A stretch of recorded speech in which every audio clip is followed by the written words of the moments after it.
Atomic Habits: An easy and proven way to build good habits and break bad ones.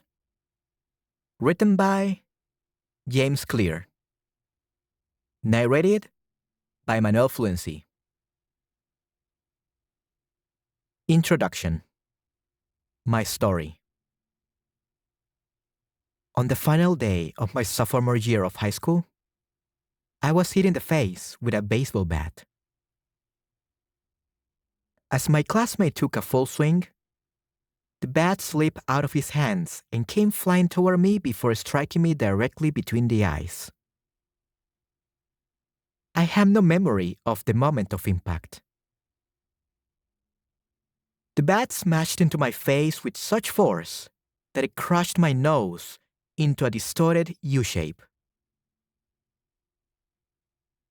The collision sent the soft tissue of my brain slamming into the inside of my skull. Immediately, a wave of swelling surged throughout my head. In a fraction of a second, I had a broken nose, multiple skull fractures, and 2 shattered eye sockets. When I opened my eyes, I saw people staring at me and running over to help. I looked down and noticed spots of red on my clothes. One of my classmates took the shirt off his back and handed it to me. I used it to plug the stream of blood rushing from my broken nose. Shocked and confused, I wasn't aware of how seriously I had been injured. My teacher looped his arm around my shoulder, and we began the long walk to the nurse's office. Across the field, down the hill, and back into school. Random hands touched my sides, holding me upright. We took our time and walked slowly. Nobody realized that every minute mattered. When we arrived at the nurse's office, she asked me a series of questions. "What year is it?" 1998, I answered. It was actually 2002. "Who is the President of the United States?" "Bill Clinton," I said. The correct answer was George W. Bush. "What's your mom's name?" I stalled. 10 seconds passed. "Patty," I said casually, ignoring the fact that it had taken me 10 seconds to remember my own mother's name. That is the last question I remember.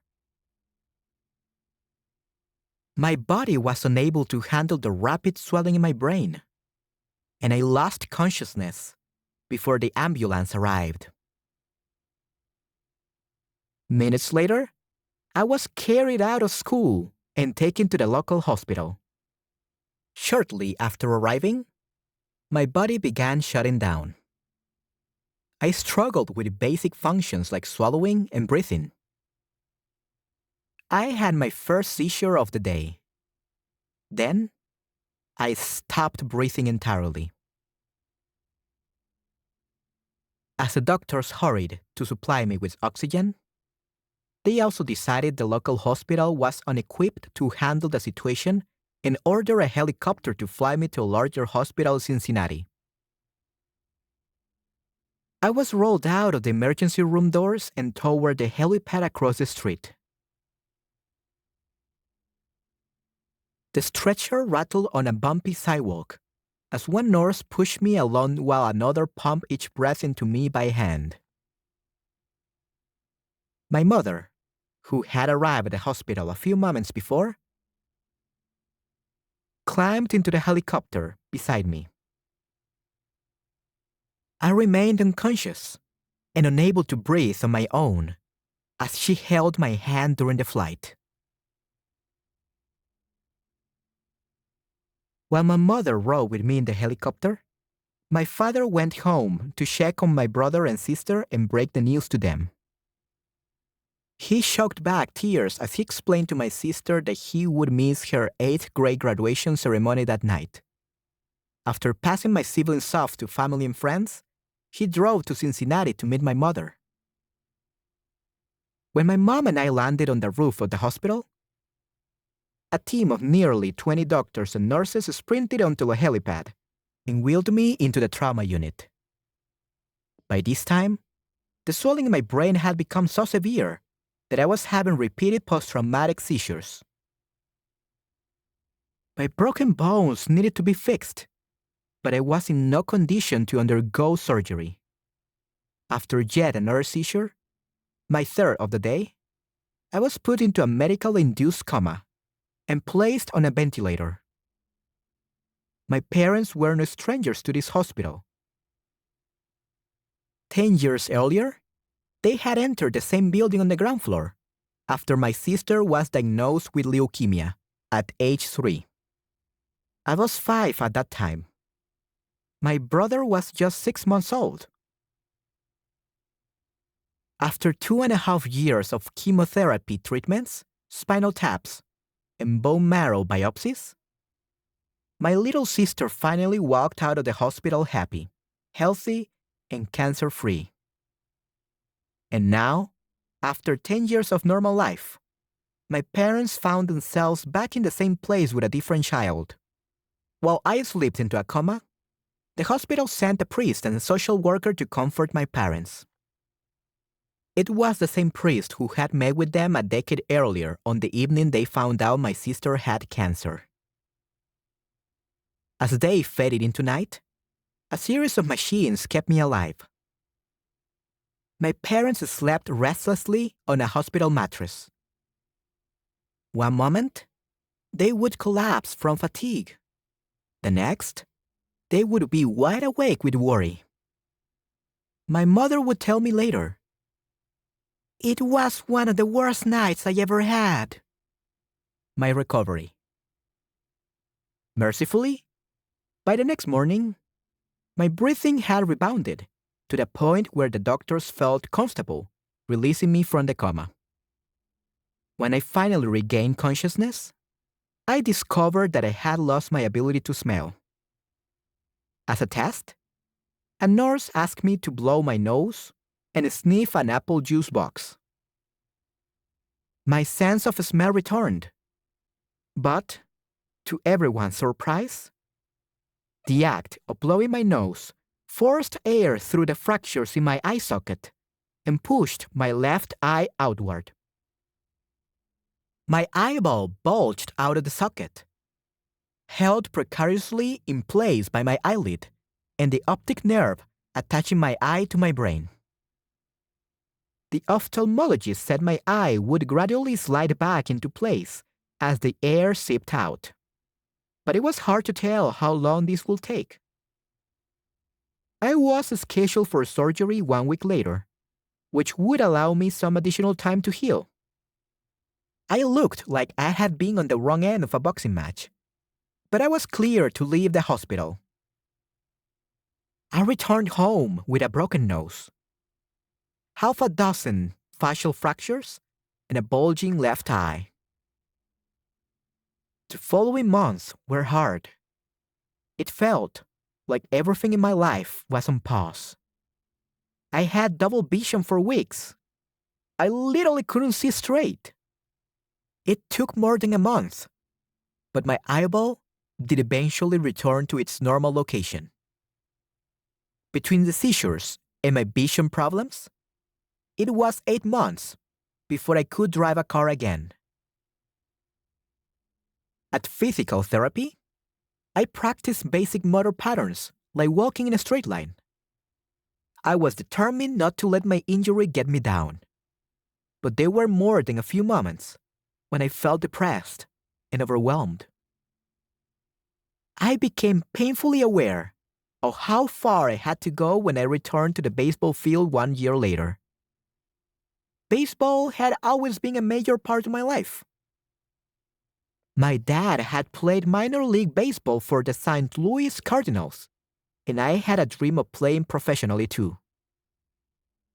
After months of rehabilitation, what I wanted more than anything was to get back on the field. But my return to baseball was not smooth. When the season rolled around, I was the only junior to be cut from the varsity baseball team. I was sent down to play with the sophomores on junior varsity. I had been playing since age 4, and for someone who had spent so much time and effort on the sport, getting cut was humiliating. I vividly remember the day it happened. I sat in my car and cried as I flipped through the radio, desperately searching for a song that would make me feel better. After a year of self-doubt, I managed to make the varsity team as a senior, but I rarely made it on the field. In total, I played 11 innings of high school varsity baseball, barely more than a single game. Despite my lackluster high school career, I still believed I could become a great player, and I knew that if things were going to improve, I was the one responsible for making it happen. The turning point came 2 years after my injury, when I began college at Denison University. It was a new beginning, and it was the place where I would discover the surprising power of small habits for the first time. How I learned about habits. Attending Denison was one of the best decisions of my life. I earned a spot on the baseball team, and although I was at the bottom of the roster as a freshman, I was thrilled. Despite the chaos of my high school years, I had managed to become a college athlete. I wasn't going to be starting on the baseball team anytime soon, so I focused on getting my life in order. While my peers stayed up late and played video games, I built good sleep habits and went to bed early each night. In the messy world of a college dorm, I made a point to keep my room neat and tidy. These improvements were minor, but they gave me a sense of control over my life. I started to feel confident again. And this growing belief in myself rippled into the classroom as I improved my study habits and managed to earn straight A's during my first year. A habit is a routine or behavior that is performed regularly, and in many cases, automatically. As each semester passed, I accumulated small but consistent habits that ultimately led to results that were unimaginable to me when I started. For example, for the first time in my life, I made it a habit to lift weights multiple times per week. And in the years that followed, my 6-foot, 4-inch frame bulked up from a featherweight, 170, to a lean 200 pounds. When my sophomore season arrived, I earned a starting role on the pitching staff. By my junior year, I was voted team captain, and at the end of the season, I was selected for the all-conference team. But it was not until my senior season that my sleep habits, study habits, and strength training habits really began to pay off. 6 years after I had been hit in the face with a baseball bat, flown to the hospital, and placed into a coma, I was selected as the top male athlete at the Denison University and named to the ESPN Academic All-America team, an honor given to just 33 players across the country. By the time I graduated, I was listed in the school record books in 8 different categories. That same year, I was awarded the university's highest academic honor, the President's Medal. I hope you will forgive me if this sounds boastful. To be honest, There was nothing legendary or historic about my athletic career. I never ended up playing professionally. However, looking back on those years, I believe I accomplished something just as rare. I fulfilled my potential. And I believe the concepts in this book can help you fulfill your potential as well. We all face challenges in life. This injury was one of mine, and experience taught me a critical lesson. Changes that seem small and unimportant at first will compound into remarkable results if you're willing to stick with them for years. We all deal with setbacks, but in the long run, the quality of our lives often depends on the quality of our habits. With the same habits, you will end up with the same results. But with better habits, anything is possible. Maybe there are people who can achieve incredible success overnight. I don't know any of them, but I'm certainly not one of them. There wasn't one defining moment of my journey from medically induced coma to academic All-American. There were many. It was a gradual evolution, a long series of small wins and tiny breakthroughs. The only way I made progress, the only choice I had, was to start small. And I employed this same strategy a few years later when I started my own business and began working on this book. How and why I wrote this book. In November 2012, I began publishing articles at jamesclear.com. For years, I had been keeping notes about my personal experiment with habits, and I was finally ready to share some of them publicly.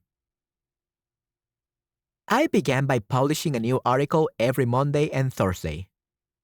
Within a few months, this simple writing habit led to my first 1,000 email subscribers, and by the end of 2013, that number had grown to more than 30,000 people. In 2014, my email list expanded to over 100,000 subscribers, which made it one of the fastest growing newsletters on the internet. I had felt like an imposter when I began writing 2 years earlier, but now I was becoming known as an expert on habits, a new label that excited me, but also felt uncomfortable. I had never considered myself a master of the topic, but rather someone who was experimenting alongside my readers. In 2015, I reached 200,000 email subscribers and signed a book deal with Penguin Random House to begin writing the book you're reading now. As my audience grew, so did my business opportunities. I was increasingly asked to speak at top companies about the science of habit formation, behavior change, and continuous improvement. I found myself delivering keynote speeches at conferences in the United States and Europe. In 2016, my articles began to appear regularly in major publications like Time, Entrepreneur, and Forbes. Incredibly, my writing was read by over 8 million people that year. Coaches in the MFL, NBA, and MLB began reading my work and sharing it with their teams. At the start of 2017, I launched the Habits Academy, which became the premier training platform for organizations and individuals interested in building better habits in life and work. Fortune 500 companies and growing startups began to enroll their leaders and train their staff. In total, over 10,000 leaders, managers, coaches, and teachers have graduated from the Habits Academy. And my work with them has taught me an incredible amount about what it takes to make habits work in the real world. As I put the finishing touches on this book in 2018, JamesClear.com is receiving millions of visitors per month, and nearly 500,000 people subscribe to my weekly email newsletter. A number that is so far beyond my expectations when I began that I'm not even sure what to think of it. how this book will benefit you. The entrepreneur and investor Naval Ravikant has said, "To write a great book, you must first become the book." I originally learned about the ideas mentioned here because I had to live them. I had to rely on small habits to rebound from my injury, to get stronger in the gym, to perform at a high level on the field, to become a writer, to build a successful business, and simply to develop into a responsible adult. Small habits help me fulfill my potential. And since you picked up this book, I'm guessing you like to fulfill yours as well. In the pages that follow, I will share a step-by-step plan for building better habits. Not for days or weeks, but for a lifetime. While science supports everything I have written, this book is not an academic research paper. It's an operating manual. You'll find wisdom and practical advice front and center as I explain the science of how to create and change your habits in a way that it's easy to understand and apply. The fields I draw on: biology, neuroscience, philosophy, psychology, and more, have been around for many years. What I offer you is a synthesis of the best ideas smart people figured out a long time ago, as well as the most compelling discoveries scientists have made recently. My contribution, I hope, is to find the ideas that matter most and connect them in a way that is highly actionable. Anything wise in these pages, you should credit to the many experts who preceded me. Anything foolish? Assume it is my error. The backbone of this book is my 4-step model of habits: cue, craving, response, and reward, and the 4 laws of behavior change that evolve out of these steps. Readers with a psychology background may recognize some of these terms from operant conditioning, which was first proposed as stimulus, response, reward by B.F. Skinner in the 1930s, and has been popularized more recently as cue, routine, reward in The Power of Habit by Charles Duhigg. Behavioral scientists like Skinner realized that if you offered the right reward or punishment, you could get people to act in a certain way. But while Skinner's model did an excellent job of explaining how external stimuli influenced our habits, it lacked a good explanation for how our thoughts, feelings, and beliefs impact our behavior. Internal states, our moods and emotions, matter too. In recent decades, scientists have begun to determine the connection between our thoughts, feelings, and behavior. This research will also be covered in these pages. In total, the framework I offer is an integrated model of the cognitive and behavioral sciences. I believe it is one of the first models of human behavior to accurately account for both the influence of external stimuli and internal emotions on our habits. While some of the language may be familiar, I'm confident that the details and the applications of the 4 laws of behavior change will offer a new way to think about your habits. Human behavior is always changing, situation to situation, moment to moment, second to second. But this book is about what doesn't change. It's about the fundamentals of human behavior, the lasting principles you can rely on year after year, the ideas you can build a business around, build a family around, build a life around. There is no one right way to create better habits, but this book describes the best way I know. An approach that will be effective regardless of where you start or what you're trying to change. The strategies I cover will be relevant to anyone looking for a step-by-step system for improvement, whether your goals center on health, money, productivity, relationships, or all of the above. As long as human behavior is involved, this book will be your guide.